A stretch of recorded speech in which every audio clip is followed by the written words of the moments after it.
Hello, everyone, and how are you today? I am so excited to dive into my very first video for December projects this year.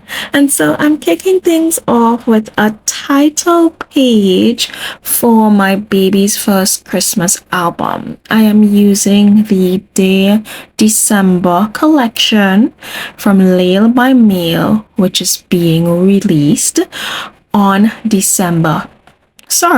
on August 25th. I have December on my mind. So I'm really excited about that. And what I wanted to do here is create like a shaker globe or glorified shaker globe. And I have these really lovely nested circle dies from scrapbook.com, and I love them. It kind of gives some dainty vintage chic vibes coming through. And so this is a larger circle from that. I cut it out on white glitter paper, and I'm just delicately pulling it off and just popping out the little pieces that were left behind. And so this was a really fun thing to use. And so for the circle one size down from it, so the second largest, there was a heart die, heart circle, mini hearts, super cute. So I'm just doing that again with the white glitter paper. And once I have that out, I have these tiny hearts that are so cute. I wanted to use them as confetti in the project. So no need to throw these away. They can all be used again. And so just popping these hearts out as well. And I'm just going to set these aside. And so initially my idea was to use that glitter circle that would have popped out as the background of the shaker. So that would have been pretty cute too. But for me, because of the off-white ivory color inside, and also because I'm putting glitter, I stuck with a white cardstock circle. So I went through again with the die cut machine and I cut this white cardstock circle out using that hard die as the gauge so that I can get the exact size versus a punch or my Cricut. Just keep it simple. And so I'm popping that in the center of the page, but also leaving extra room because I want to do a nice full base with embellishments. After I put that down, I am adding foam tape right around so that I have a nice lifted shaker. Now a flat shaker works well also, but what I love about the lifted shaker is that the shaker things actually shake and they're free to move around, so you get a sort of ethereal effect with it, and I love it. So cutting this out carefully, bits at a time, so that I get a nice full flush circle. It's all connected so that it the shaker bits wouldn't come out. So just going to do that here and continue along. Some gets on my finger. It's quite an icky tape. I am using a serrated adhesive scissors made of titanium, and so this is only for my sticky bits, and I'm going right around the circle slowly and adding in the tape. And so once that's done, I will move on to pulling out and choosing my shaker bits and adding that to the layout. So now that I've finished this circle, I am thinking through what I'd want to put for my shaker. And there are quite a few options. So I pulled out a bag of fake snow, and I went through my sequins and glitter. So this is a fake snow here that I've had. I've only used a little so far since I've had it. It lasts very long. If you have any respiratory illnesses, I will advise you put a mask on for this because it does fly up a bit. And I also dust myself off after and make sure I wash my hands like before seeing about my baby right after, things like that. I'm not sure what it's made from, but it's pretty cool. I have this pink glitter that I bought from a local Etsy store, and I love it so much. And I also am adding in some white snowflakes, and I found some iridescent glitter which I received from my friend who owns Black Magic Glitter. So you can also check her out. She has lovely glitter supplies, and I'm just going through the mixers from Belrose as well to see if there are any that work for me. And that's the glitter from Black Magic, and then this red and white, I think it's a candy cane mix I thought would be well. That picket fence was just some white kind of glassy iridescent sequins, and so just mixing that up, I feel like a nice pretty monochromatic mix of sequins is what I landed on, mainly because the background there are quite a lot of colors there, nice bright colors popping out. The embellishment pieces are very colorful, so I felt like the globe could be quite neutral. And so now I'm just gonna pull the adhesive off of this, and this also takes a while. I am being very careful here to take them off one by one. I'm also just making sure that the foam, I don't pierce or damage the foam too much while I'm doing that. And so I just keep working right around the circle until it has all been removed. And once I do that, I'm adding the acetate piece on top. Now the acetate piece I cut out using my die cut as well. So this is the size. I put the largest circle around on the acetate, and so that size is just smaller than that frill doily scalloped circle, but larger than the heart circle. Now why I did that is that there's just a bit of overlap to allow for the acetate piece to fall flush on top of the globe, and then the heart will come on top of it, just covering the foam adhesive. And for me that was important so that it gets a nice finished look at the end. So I'm just popping the acetate on here, and it's sat down lovely, smooth, brushing off any bits and pieces that may have fallen out. And then I'm going to work on these circles. I'm using my favorite tacky glue, and I started going around, but because it's so dainty, and because the tacky glue dries clay, I decided to apply the glue to the acetate directly and then pop the circle die cut piece on top of it. So I'm just going around creating a straight line of glue, thick enough so that it spreads a bit to the solid pieces of the die cut.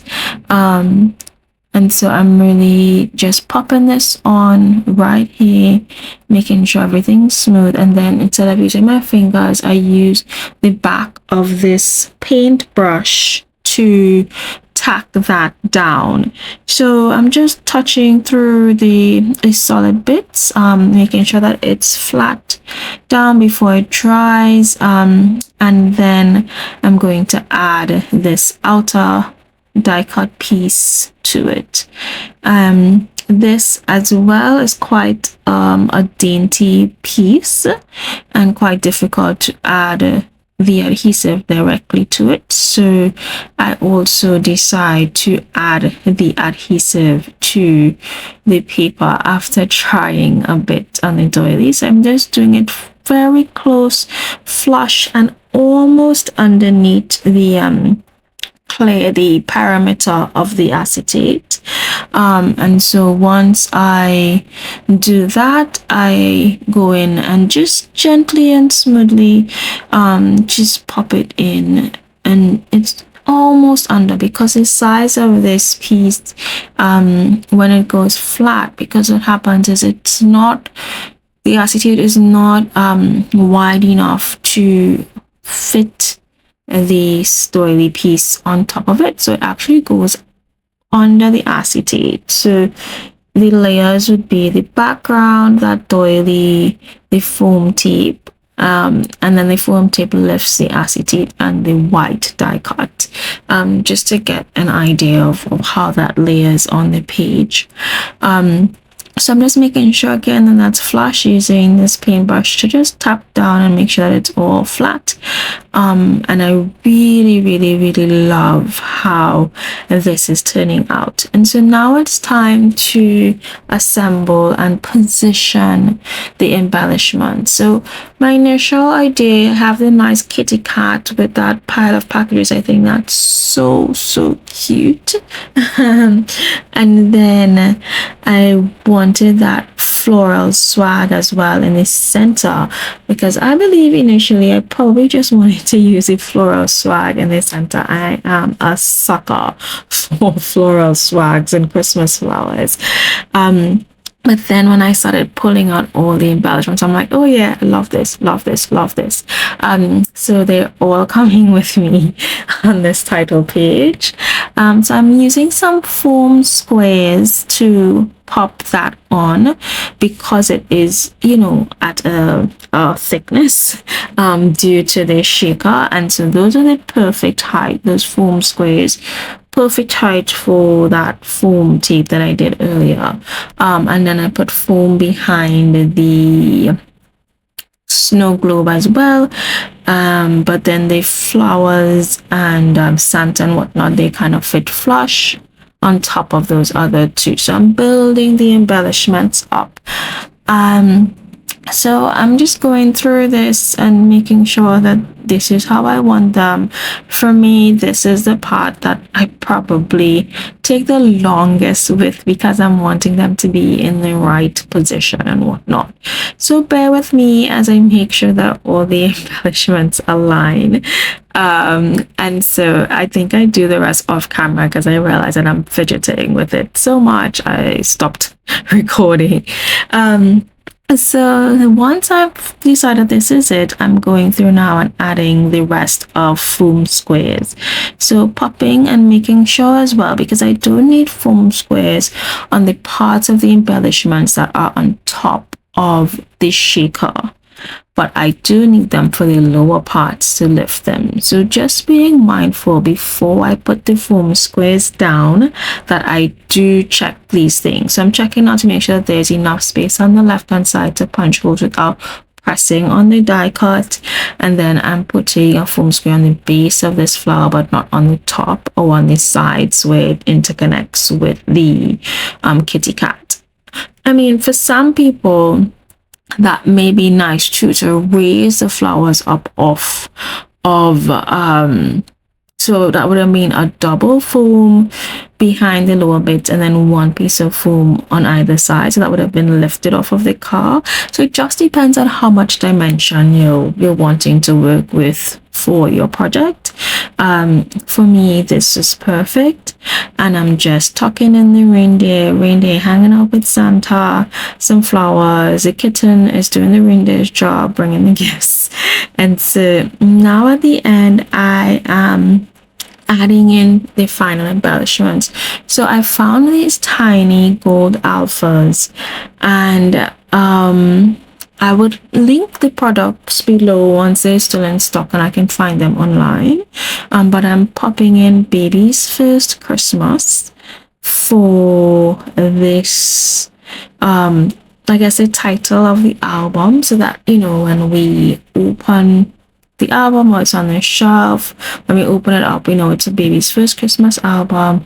I'm centering the T at the end of first, that is center of the number of words, and then I was gonna move left to right to make sure that the words line up and fall exactly parallel to each other. I decided to put all of Christmas first, so just popping these down slowly and making sure they're in the right position, and then once they're done, I press them down and make sure that they are firmly secured onto the acetate. I considered using an adhesive behind these alphas as well to make sure they're doubly secure and glued down, but these seem to be so firm that I didn't need to do that, so I didn't worry about it. I guess I can do an update video a year from now to let you know how they stood up, but for most of my albums I haven't had too many problems with alpha stickers popping out, so this is good. So now just popping in the babies and the first, and then just moving on to do the rest of it. Now that that's all done, I am going through and using some red line tape to adhere this die-cut piece on in the middle, just making sure secure. It's a bigger piece, so I'd rather use the red line tape versus the tacky glue, also because it's on the acetate. So doing that nice and firm, 4 big pieces there, and once I remove those back layers from it, I can put into position. Now I do this one last because I just wanted to be sure that it remained central to, you know, the curvature of the embellishments below and the words on top. I wanted to make sure that it still felt flush and right at the end, because I may have had to move it up a bit, seeing that the embellishments take up some space below. So I love where it is, and now I've decided to add in either 25 or something like 25 and December memories. I thought this was really cool to like tuck in between Santa's legs and the reindeer's legs. So deciding where it all goes, anything would have worked for this, but I felt like this looked good for me. I mean, I also toyed with not doing it at all, because it probably wasn't absolutely necessary.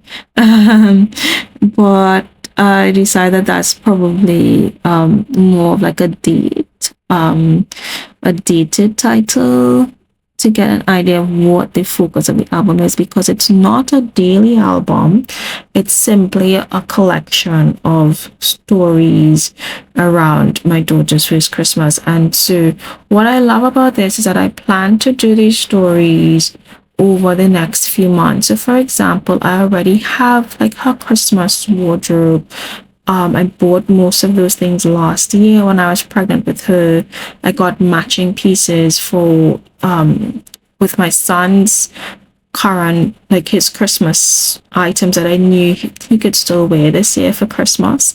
I got her the matching girl bits one time, because those things are seasonal and you don't always get them the following year.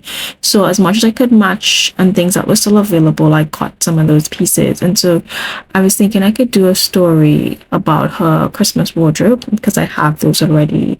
Then our Christmas photo shoot is, you know, at the very, very beginning of November, so that would be very early, and then I could do some of the prep that happens over the next few months, and documenting those in the meantime, I think would be really lovely as we gear up for Christmas. So I'm really, really excited about this album. Thank you so much for being here. I so look forward to documenting this season with you, and I hope to see you in the next video. Have a great day. Bye.